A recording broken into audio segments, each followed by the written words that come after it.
আসসালামু আলাইকুম। Tutun kitchen and village ফুডে আপনাদেরকে স্বাগতম। কেমন আছেন সবাই? আপনাদের জন্য নিয়ে এসেছি বর্তমানে সবচেয়ে জনপ্রিয় রেসিপি মটকা মটন। ভিডিও শুরু করার আগে যারা আমার চ্যানেলটিকে এখনও সাবস্ক্রাইব করেননি অবশ্যই সাবস্ক্রাইব করে নেবেন এবং পাশে থাকা বেল বাটনটি ক্লিক করে অল নোটিফিকেশন অন করে দিবেন। তাহলে চলুন রেসিপিটি শুরু করি।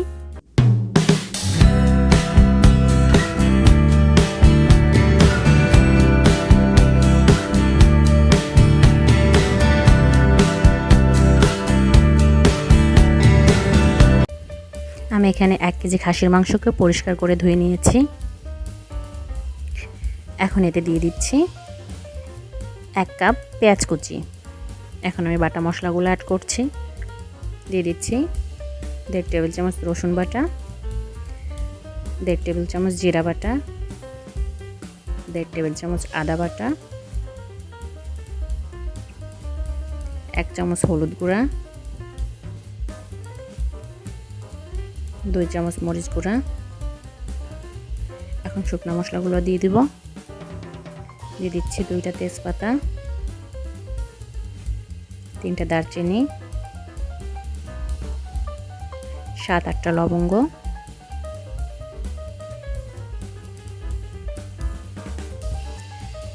5টা এলাচ। আমি এলাচগুলোর মাথাটাকে ফাটিয়ে নিয়েছি যাতে এর ঘ্রাণটা ভালো বের হয়। তারপরে দিয়ে দিচ্ছি 10-12টা কালো গোলমরিচ, সামান্য জয়ত্রী, দিয়ে দিচ্ছি 7-8টা শুকনো মরিচ। এখন দিয়ে দিচ্ছি 1 কাপ সরিষার তেল। আর এখানে অবশ্যই সরিষার তেলটাকেই ব্যবহার করতে হবে, অন্য তেল দিলে হবে না। আপনারা অবশ্যই সরিষার তেলটাই ব্যবহার করবেন। এখন এতে দিয়ে দিচ্ছি স্বাদমতো লবণ। এখন আমি এই সবগুলো উপকরণকে একসঙ্গে খুব ভালোভাবে মেখে নিব।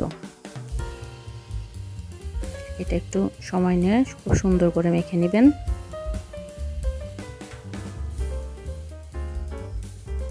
মাখানো হয়ে গিয়েছে। এখন আমি এটাকে একটা ঢাকনা দিয়ে ঢেকে 1 ঘন্টার জন্য রেস্টে রেখে দেব। এদিকে আমি মটকাটাকে আগে থেকে ধুয়ে চুলায় গরম করে নিয়েছি। এখন এর মধ্যে 1 কাপ পরিমাণ সরিষার তেল দিয়ে এটাকে আবারও ভালোভাবে গরম করে নিব। এখানেও সরিষার তেলটাই ব্যবহার করবেন।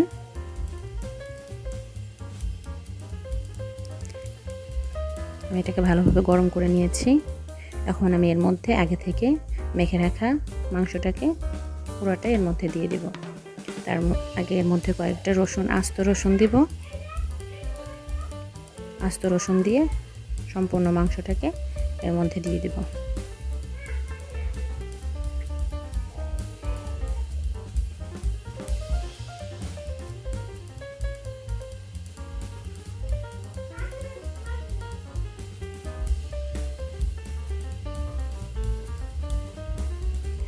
সম্পূর্ণ মাংসটা আমার দেয়া হয়ে গেছে। এখন আমি এর মুখটাকে আটার সাহায্যে ভালোভাবে চারপাশে লাগিয়ে নেব। এটাকে খুব ভালোভাবে চারপাশে লাগাতে হবে যেন এর থেকে কোনো বাতাস বের না হয়ে যায়। এখন আমি এর উপরে একটা ঢাকনা দিয়ে পুরা মটকার মুখটাকে ভালোভাবে সিল করে দেব যেন কোনো ধরনের বাতাস এর মধ্যে থেকে বের না হতে পারে। এই কাজটা অবশ্যই আপনারা সতর্কতার সাথে করবেন যেন এর থেকে কোনো বাতাস বের না হয়। এখন আমি এটাকে চুলায় দিয়ে দেব। আমি এটাকে প্রথমে 5 মিনিট হাই হিটে রান্না করব, তারপর লো হিটে রান্না করব 1 থেকে 1.5 ঘন্টা। তো ফিরে আসছি 1.5 ঘন্টা পর।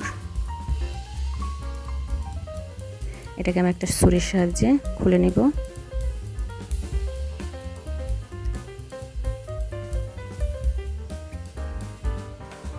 আমার মাংসটা একবারে রান্না হয়ে গিয়েছে, আপনাদেরকে দেখিয়ে দিচ্ছি। এটা থেকে খুব সুন্দর একটা স্মেল আসতেছে।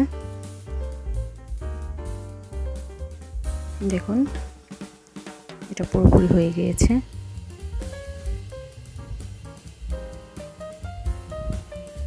এখন এটাকে সার্ভ করে নিচ্ছি।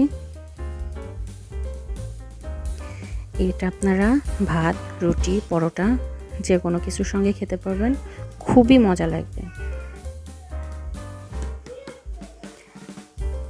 ভিডিওটি ভালো লাগলে অবশ্যই লাইক, কমেন্ট ও শেয়ার করবেন। আজ এ পর্যন্তই।